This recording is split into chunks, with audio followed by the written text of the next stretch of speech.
বকুলপুরের একজন কইতেছিল তুই নাকি রুহিগো বাড়িতে যাস।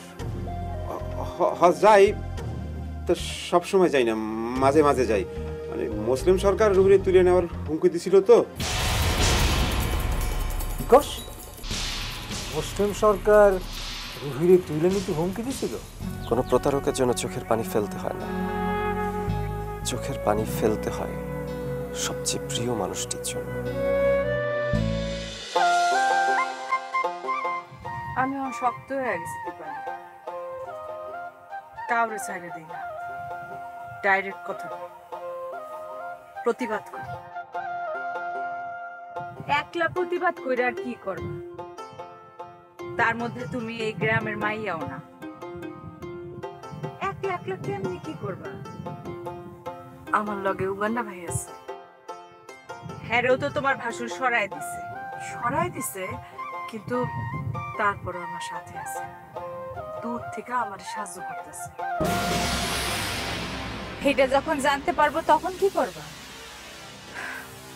তখনকার কথা তখনই ভাবতে পারি, এখন আর এসব কিছু ভাবতে চাইতেছি না।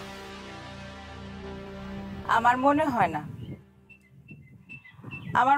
না উগান্ডা ভাইয়ের ব্যাপারটা বেশি দিন চাপায় রাখতে পারবা।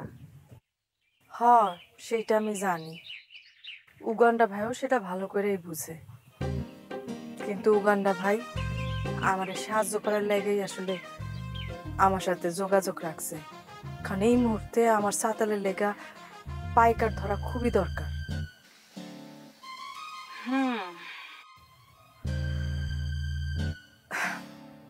তোমার কথা কও, তোমাকে মান অভিমান শেষ হইল?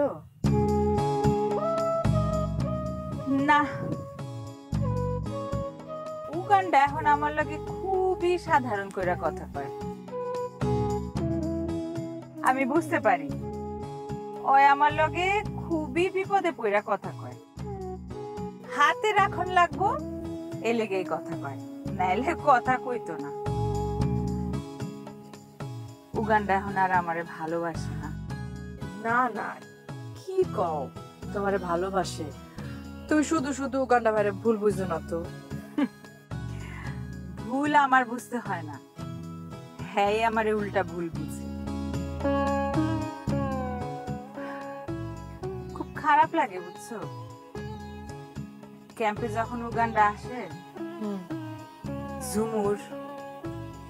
ঝুমুর ওর লগে এমন গা ঘেঁষাঘেঁষি ঢলাঢলি করে না, দেখলে মন চায় থাপড়ায়া দাঁতগুলা সব ফালাই দিই। ভয় পাইও না, ও গাও ঘেঁষাঘেঁষি কইরা কিছুই করতে পারবো না, সেটাও জানি, কিন্তু চোখের সামনে এগুলা যখন দেখি না তখন আর ভাল লাগে না। একদিন তো ইচ্ছা মতো ধমকাইছি। খালি খালি কেসা করো, উগান্ডা ভাই তোমারে ছাড়া আর কাউরে ভালোবাসে না। মানুষের মন দিবা, বদলাইতে সময় লাগে না।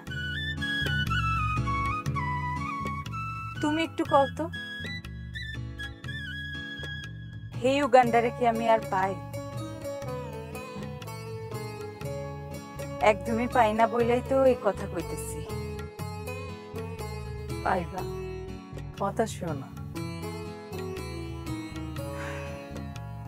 না দিবা, আমি আর আশা করি না। আচ্ছা, আমি যাই, একটু সাতালের কি অবস্থা দেখে আসি। শুনো না, তোমার সাতালে না আমি একদিন যাবো। অহনি চলো না। ঠিক আছে, চলো যাই, চলো যাই।